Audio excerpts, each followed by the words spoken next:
You're evading the question. I'm not. What's the number? How many migrants should America take in per year? There's a process, and we should let in everyone who abides by that process, right? Oh, but so Trump it has should be stopped the unlimited. process. It should be unlimited. You know, even after being screamed at, sprayed with fluids, burned in effigy, and nearly blown up on campus, I still love speaking at universities, which is why I was thrilled when this semester's YAF speaking tour brought me back to my old stomping grounds, Yale. How do you prepare to give a speech on campus? Well, what most sensible guest lecturers do is either wing it or just give the same speech over and over, which is very tempting. But I like to write a new speech every time because it lets me really focus in on the most pressing issues of the time, whatever's going on that week, what's going on at that place, and the current events angle gives me a greater ability to lure the audience into whichever obscure philosophical point or tradition I actually want to talk about. The principle is sort of like a little bit of sugar makes the medicine go down. How far in advance do you write these? I generally write them, if I can, before I am walking on stage. That is about the earliest that I write them, though. There have been times I've been pulling up to the school, still finishing it, but most of the time I have finished the speech before I had to give it. How did you think Yale would respond to your talk titled, "An Open Mind Makes Your Brains Fall Out"? Do you agree with the title of his speech today? Not necessarily. That sometimes happens. Everybody agree with this? I agree. Yeah? Do you agree, disagree? I don't like Michael Knowles. I'll say that. Okay. Yaleys are all extremely left-wing. It's generally known as the gay ivy. It's certainly the opposite of populist. And the main political divide on campus is between the Bolsheviks and the Mensheviks. But Yaleys are also sociopathically ambitious. So I actually did not expect histrionics. I knew to expect a more clubbable kind of protest than the humiliating left-wing displays that other students put on at other schools. So, you know, these kids, they don't want to lose their Goldman Sachs job. I knew they were going to be more subtle about it, and I was not disappointed. The libs who showed up at Yale, though wrong, were polished and respectful, including the treasurer of a group that I once regularly would beat in beer pong, the Yale College Democrats. Who won beer pong? So that's an interesting question. No. Who won more rounds of beer pong? Looks like the Republicans won. Woo! Seriously? Looks like the Republicans won. I think it's great when we have prominent individuals come to campus, and why I vehemently disagree with what a lot of what Michael Knowles stands for. I would like the opportunity to have sort of civil disagreement and see, which ideas win out. Now, unfortunately, my producer did not bring any solo cups or natty ice, but he did bring a couple of chairs so that this young liberal Yaley and I could sit down face to face. Zach, thank you for sitting down. Of course. So you're the head of the Yale College Republicans, right? No, the very opposite. I'm the treasurer of the Yale College Democrats. Democrats, okay. That's all right. I played a lot of beer pong with the Yale College Dems when I was here. I'm all for that sort of bipartisanship. So you came up, you disagree with me. I do, on a lot of issues. Did I persuade you on anything? No, you didn't. No. Okay. All right. Well, the thing is, I do go to a lot of conservative events, so I generally do hear some of the ideas you've been expressing. So You've rejected them? rejected them. Okay. Yeah. Any in particular? Well, I'd really like to talk about immigration. I just saw there was an innocent man who was sent to El Salvador by Donald Trump, and he had no criminal record. Yeah. And he was sent to El Salvador based on a crown tattoo, and it seems pretty clear now that he was not a gang member. But now you might also observe there was an innocent girl named Laken Riley who didn't do anything wrong. She was murdered by an illegal alien welcomed into the country by Joe Biden. And that's horrible, but Yeah. it's not an either-or proposition. Taking someone like the barber and sending him without due process to El Salvador is not saving people. But I think you can have a moral immigration policy where you protect innocent people in the United States, and you also do not hurt innocent people by sending them to basically a forced labor facility. But it occurs to me that we all only focus on the sob stories when they come out of the American right. But when we look at mass migration, where under Joe Biden, we had millions and millions of illegal aliens come into the country every single year. And it wasn't just Biden. This has been going on in Democrat and Republican administrations. 4 decades now. It seems to me we never focus on the sob stories of the Americans who, some were murdered, some were raped, some just had their society turned upside down. Some have lost jobs, some had their wages suppressed. We never focus on that. And so okay, one guy during a mass deportation scheme, one guy falls through the cracks and maybe should not have been deported, but he was. I don't know. To me, I look at that and I say, hold on. You only have one mistake out of however many thousands since the inauguration. Those actually aren't terrible numbers. No system is going to be perfect. What's the alternative? I think the alternative is, first off, you need an immigration system, right, where people have a path to legally enter the U.S. Why? Because we're a nation of immigrants, number one. Are we? We are. I don't think Everyone, so. my grandparents fled here to flee the communists, right? But my great-great-great-grandparents came here on the Mayflower, which is a great cigar company, by the way. And they were not immigrants. They were settlers. They weren't indigenous to the land. But they were not immigrants exactly. And we've had long periods of American history where immigration was drastically reduced or virtually non-existent. So this notion that we're a nation of immigrants is a relatively modern notion, is it not? We'll get to more Cross the Line in just one moment. First, though, if you want the latest news, if you want to understand what the news actually means, you got to come check out and subscribe to The Michael Knowles Show every weekday at noon Eastern. I will take you beneath the surface of daily political events to reveal their historical, philosophical, even religious roots. Catch it Monday through Friday, noon Eastern. Now, back to Cross the Line at Yale. Well, I'm going to give two arguments, right? Okay. The first one's the moral argument. I think we have a duty to help others. I know you're a man of faith. I'm also, I am Jewish, but we have... You're Jewish? I am Jewish. I wouldn't have guessed that. Yeah, I mean, a lot of people wouldn't guess that. But there are actually 40 Asian Jews on campus. But digressing from That's got to be like all the Asian Jews in the world. It's a significant number of us. But I want to make this point because I think it's important, right? Which is that, number one, I think you have a duty to help others. And even in, Isaiah, it says, woe unto those who pass evil laws who hurt the poor. Sure. Woe unto we don't those. want to oppress the poor. Okay. It's a sin that cries out for vengeance. The second is the economic reason, which is that immigration, in addition to being, I think, morally right, is hugely beneficial for the U.S. economy. Undocumented immigrants alone pay $100 billion in taxes. And the other statistic I wanted to share is for every undocumented immigrant you deport, you actually are losing American jobs. There's a study that came out that says because of the net effect of people who are going to innovate in the economy, work the jobs that a lot of Americans, might not want to work. That's how a lot of people get started. I think they might work. You might have to pay them higher wages than slave or feudal wages to Guatemalan peasants, but then that's the point. Well, you should pay a fair wage. My first because we job, don't want to oppress the poor. My first job, I worked for a landscaping company. Most of the people were from Central America. I also speak fluent Spanish. I'm bilingual in Spanish and English. And hardworking, great people. Yeah.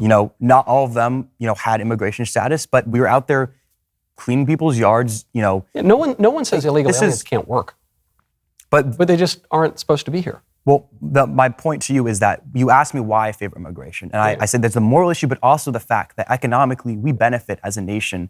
Again, $100 billion in taxes paid by undocumented immigrants. And in fact, they pay Social Security taxes, but don't get Social Security because they're not U.S. citizens. However, one can also pull up studies about the net drag on the economy because immigrants, both legal and illegal, are more likely to receive welfare benefits than native-born American citizens, dramatically so. Illegal immigrants the most, legal immigrants next, native-born Americans after that. So you're saying, I just want to make sure I'm getting you correct here. You're saying that undocumented immigrants are receiving more welfare benefits than normal immigrants. I don't think that's true, and I actually would love for you to give me that study because I'd love to read it. If it were true, would that change your view of mass migration?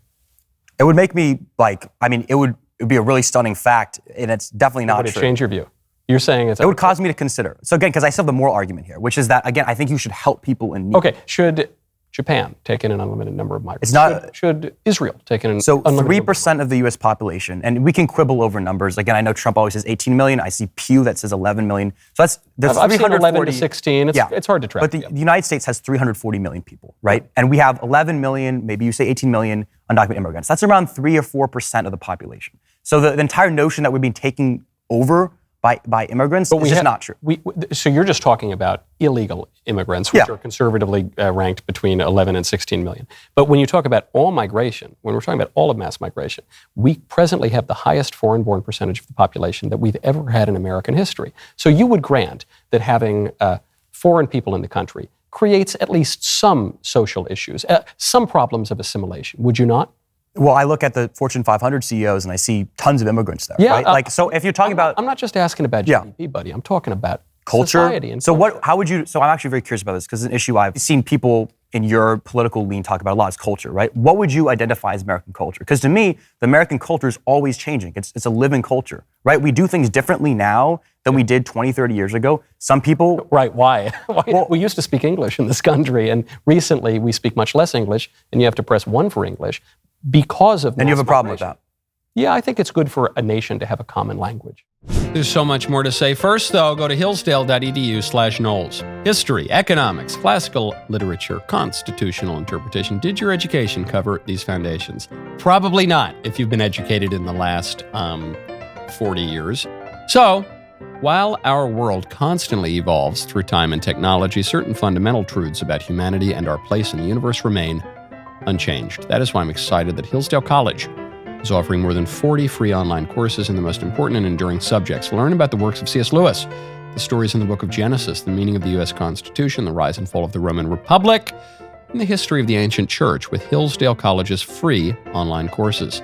I personally recommend Hillsdale's course Theology 101, the Western Theological Tradition.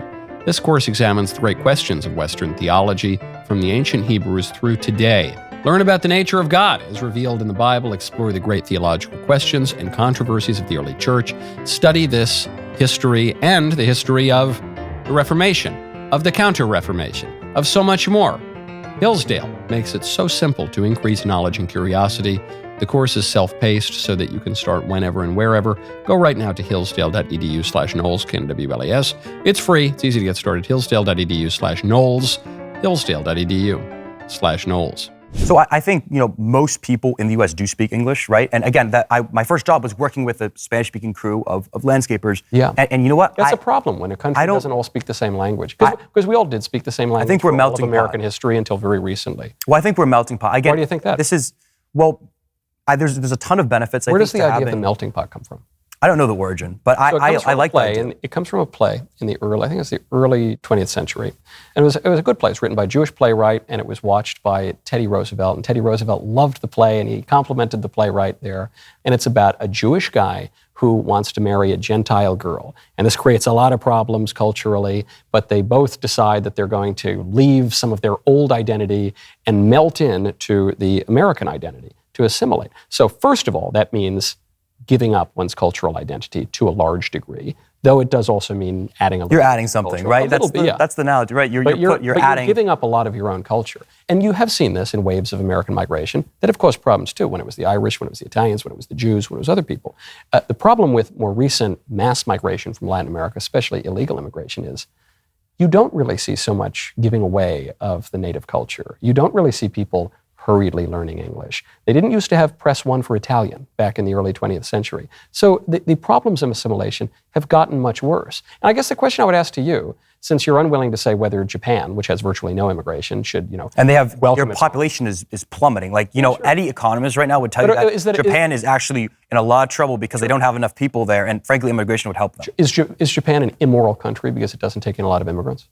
Is the state of Israel an immoral country? Well, the difference here is that we have millions of people who are fleeing harm and coming to our doorstep, and they're asking us, please help me, right? And from a... Yeah, because they know that we'll let them in because Joe Biden invited them. Now we don't have anyone really coming to our doorstep because Trump has made clear that he's going to deport illegal aliens. Well, I saw those photos of CBP, the border app, people who had scheduled legal appointments, then Trump cut that off. And yeah. Right. I think you might like that, but again, even regardless... But I think you're evading the moral question, because I'm not beating up on Japan, and I'm not beating up on Israel, and I'm not beating up on Italy, which doesn't enforce immigration laws, but probably would like to, and I'm not beating up on virtually every other country on earth. Do you think that those countries are immoral because they don't just throw open the so border? The analogy is a little bit flawed here, because I'm saying there's millions of people coming to the U.S. who are asking for help. Japan doesn't have millions of people showing up their doorstep to the extent that we have that same thing. Just this past week, CBP and NGOs at the border have closed up shop in certain places because so few people have come to the border since Trump's deportation policies. Well, the other Trump policies, right, with regard to the border, right, the separation of children from families. Like he's trying to do things. Policy. Well, he's trying to do things to deter people from coming that are cruel, right? And it's part of the strategy. He just has that. He's not just sending them back. He's enforcing the law. What's he doing that's cruel? That's different than any other president's done. What he's doing is different. Is, so a judge. Obama did that. No. The El Salvador thing really gets to me. And again, we're 2 months into the admin, and this really gets to me. You're saying maybe because a one judge guy also accidentally. Not one guy. These were people. The issue here is I think this flight had 300 people or so. I don't know how many innocent people were on the. People. Not all innocent, right? Some of them probably were. One guy. But the Some point, of them I assume but the point is, this speaks to, I think we should hold our government to a high standard, right? Sure. But what's the standard? Because you're evading the question. I'm not. What's the number? How many migrants should America take in per year? You're asking me to make an immigration policy number? I think asking for a simple number. You're the one arguing that. Okay, we have to I can actually do this because I've done a little research on this topic. I think the U.S. used to accept something around like 100,000 refugees a year, right? And I would say, and Trump has gotten that to zero. I could at least tell you right now that I think, accepting those 100,000. So you're 100,000. Well, I'm just giving an example of migration every year. 100,000. Well, you got a deal. No. I'll take it. No, I'm talking about refugees specifically because the refugee acceptance program is specific. But I'm asking you about total migration. How many per year? I think there should be a process where, based on merit, look, I'm not giving, because the people come to the border, and there's actually law here, and it says when you request asylum, you have to meet a certain number of standards. Would you agree the vast majority of migrants are economic migrants, not asylum seekers? Would you agree with that?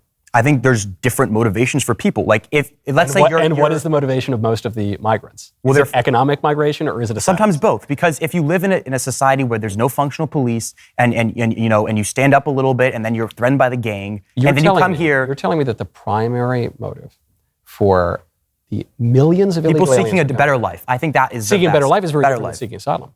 Well, it fits in the category, right? Someone seeking asylum wants a better life. They're trying to escape, violence. Sure. Right? A square is a rectangle, I guess, but a rectangle is not a square. The people who are seeking political asylum because they're under imminent danger in their home countries. Credible fear is the standard, right? They are. But they can't get in now because Trump has stopped that, right? So my point to you is, I think it's really wrong when people who actually are meeting the legal definition for credible fear. There's a set of laws in place. You said 100,000 people. We're going to take. Well, that's specifically the refugee acceptance program. Right, I was giving you. Why won't you give me a number for total migration? Because I think it's case specific. Because again, there's a process. Let's say people the case of America every year. How many migrants should we take? You're the one advocating for migration. How many? Again, I'm talking about the process for how people come into the nation, right? And that could be 2 million, it could be 3 million, but it's based on whether they have credible. I'm saying based on whether they have credible fear and they meet. Again, I'm not an immigration attorney, but I know there's a standard. You're an American, right? Exactly. I'm just saying. So I'm asking your view as an American citizen. Yeah, and I'm happily giving it to you, which is that there's a process, and we should let in everyone who abides by that process, right? Oh, but so Trump has stopped the process. It should be unlimited. But by the process. Okay. Which is since Reagan, right? Since Reagan, we've had a process for the way that asylum seekers come to the US. So we've finally gotten to an answer, which is if people abide by the process, an unlimited number of migrants should come every year. Well, right now it's around 2 to 3 million. So I'd say those 2 to 3 million come through the process, and everyone who qualifies comes in. Now, what would you I'm completely fine with that because, again, the two arguments, morally, you help people in need, and number two, we benefit hugely from an economic level. So there's no limit to the moral argument? I'm going to give you another, I've been wanting to put in this fact, which is that if we were to increase the number of refugees we accept in this country by just 10%, we'd increase our GDP by $1 billion. Yeah. And in fact, the average refugee, I'm a little skeptical. The average refugee we let in, once they've acclimated, of course, right, they actually have a higher income than the average American citizen. And the reason is when you flee persecution, when you flee violence, when you flee with your family, you have a vested interest in working really hard and striving and living the American dream. I'm a little skeptical that the Somalis committing crimes in Minnesota are really going to take GDP much higher. Again, but even if it were true, a country is more than GDP, we would admit. And so I guess my last Their question, morals as well. Sure, but a morality that only seems to apply to our country and not others. No, my question, the last question to you is, there was a Harvard-Harris, I hate to bring up Harvard at Yale, but there was a Harvard-Harris poll that said that most Americans, when you ask them if they support immigration, they say they do. When you drill down into numbers, the majority, a clear majority of Americans, would like immigration to be 500,000 or fewer total per year. That's legal and illegal, which would represent a drastic reduction in migration. This was not just one random poll. This was backed up in a survey that came out last year by Gallup polling.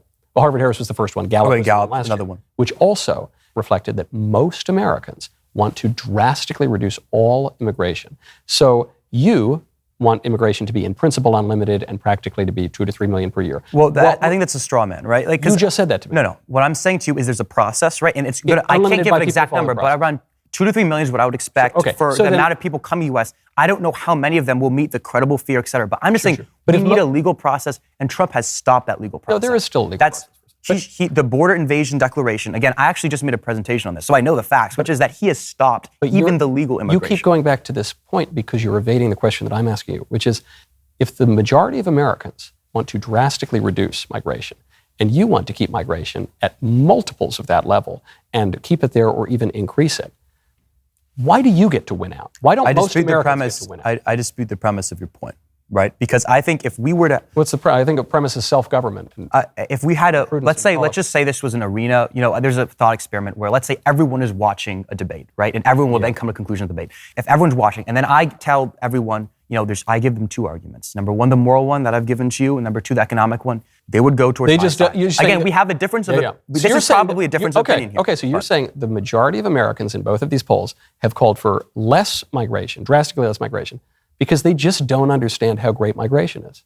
No, I'm not saying that. I'm saying that I don't know what the... I haven't heard your beautiful arguments for it. I have to look at the exact... So I'm a bit of a polling nerd. I look into the polls and the crosstabs. Yeah. And, if you ask Americans, their opinions on like helping others, on immigration, et cetera. They love it. Yes, they love helping others. And but when you get into numbers, they don't like it. Wait. But they're way out of line. They completely disagree with what the Trump administration is doing. Because, again, there's horror stories out of nations, But most voters voted for Trump campaigning on mass migrations. But I think people also voted because of prices, right? I was actually knocking doors in Pennsylvania. I love knocking doors.